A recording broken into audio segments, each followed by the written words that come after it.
창세기 Q&A 제5회 1-5 세상은 왜 혼돈하고 공허할까요?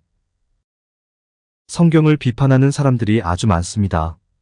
막상 성경을 읽어보니 하나님의 말씀이라고 믿기에는 신뢰가 가지 않는다고 비판을 합니다. 성경이 하나님의 말씀이라고 해서 무엇인가 대단한 것, 무엇인가 신비로운 것, 무엇인가 불가사의한 것이 넘칠 것이라며 기대하고 읽어보았는데 막상 그런 것은 없다고 비판합니다. 또 구성도 그렇게 치밀하지 못하고 자세히 읽다 보면 앞뒤가 맞지 않는 경우도 허다하다고 비판합니다. 한 가지 예를 들어보겠습니다. 마태복음 18장 1절에서 4절에 이런 기록이 있습니다. 그때에 제자들이 예수께 나와 이르되 천국에서는 누가 크니이까? 예수께서 한 어린아이를 불러 그들 가운데 세우시고 이르시되 진실로 너희에게 이르노니 너희가 돌이켜 어린아이들과 같이 되지 아니하면 결단코 천국에 들어가지 못하리라. 그러므로 누구든지 이 어린아이와 같이 자기를 낮추는 사람이 천국에서 큰 자니라. 예수님은 분명히 어린아이처럼 되어야 천국에 들어갈 수 있다고 했습니다. 그런데 창세기 8장 21절에는 사람의 마음이 계획하는 바가 어려서부터 악함이라라고 기록하고 있습니다. 즉 어린이가 성장하면서 어른이 되어가면서 악해지는 것이 아니라 사람은 그냥 태어나는 그 순간부터 악하다는 것입니다. 구약 때 어린이와 신약 때 어린이가 다른가요? 다르지 않습니다. 어린아이는 그냥 어린아이일 뿐입니다. 세상 사람들은 이런 것을 예로 들면서 거봐, 성경은 앞뒤가 맞지 않아라고 합니다. 기독교인들도 정말 그러네 하면서 이상하게 생각하는 사람이 있습니다. 그런데 하나님께서 실수하시겠습니까? 하나님은 실수하시는 분이 아닙니다. 그럼 겉만을 볼 것이 아니라 속을 보아야 하는데 사람들은 속은 볼 생각도 하지 않고 성경이 잘못되었다고 비난합니다. 한 가지 예를 더 들어보겠습니다. 요한일서 4장 16절에 하나님이 우리를 사랑하시는 사랑을 우리가 알고 믿었노니 하나님은 사랑이시라. 사랑 안에 거하는 자는 하나님 안에 거하고 하나님도 그의 안에 거하시느니라라는 기록이 있습니다. 하나님은 사랑이시라라는 내용입니다.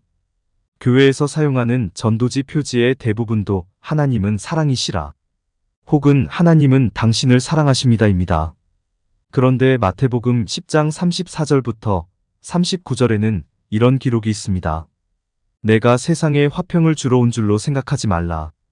화평이 아니요 검을 주러 왔노라.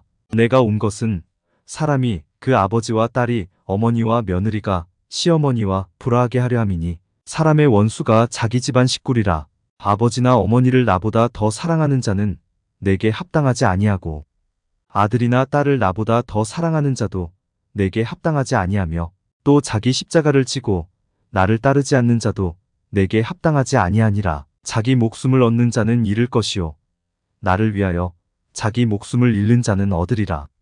라는 기록이 있습니다. 살벌합니다. 사랑이라고는 조금도 느껴지지 않습니다.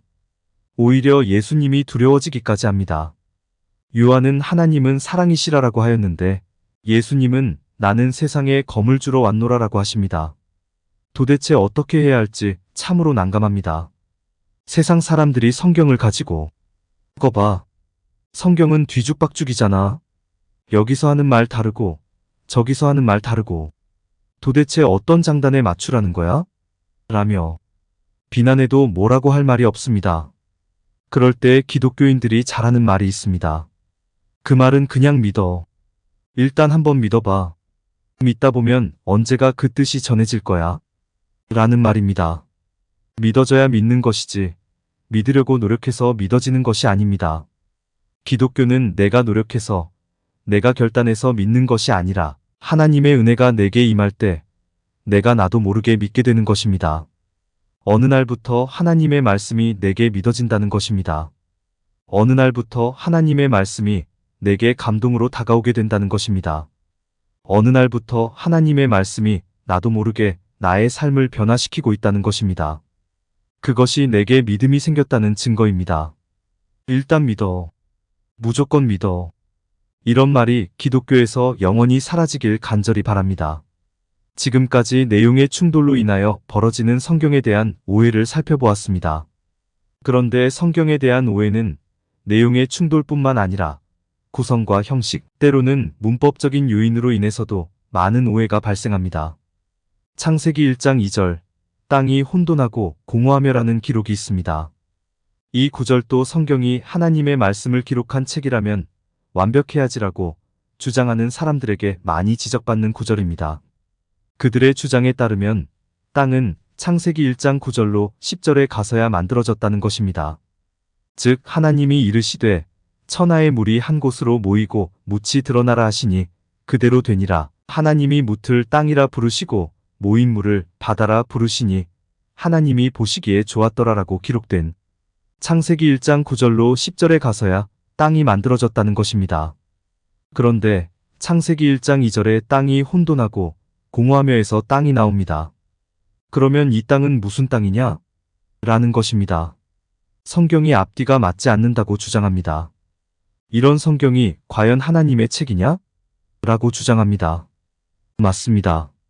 글자 그대로 보면 그들의 지적이 틀리지 않습니다. 그러나 성경을 조금만 자세히 연구해보면 그들의 주장이 틀렸다는 것을 금방 알 수 있습니다.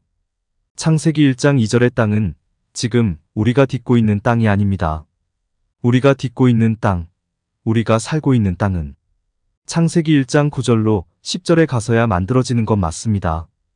창세기 1장 2절의 땅은 전체의 영역입니다. 태초에 하나님이 천지를 창조하시니라 해서 천지가 하나님께서 창조하실 모든 영역이듯이 창세기 1장 2절의 땅도 단어 자체가 가지고 있는 의미의 땅이 아니라 하나님에 의해 앞으로 창조될 영역의 의미입니다. 그 영역 안에 만들어진 것이 아무것도 없습니다.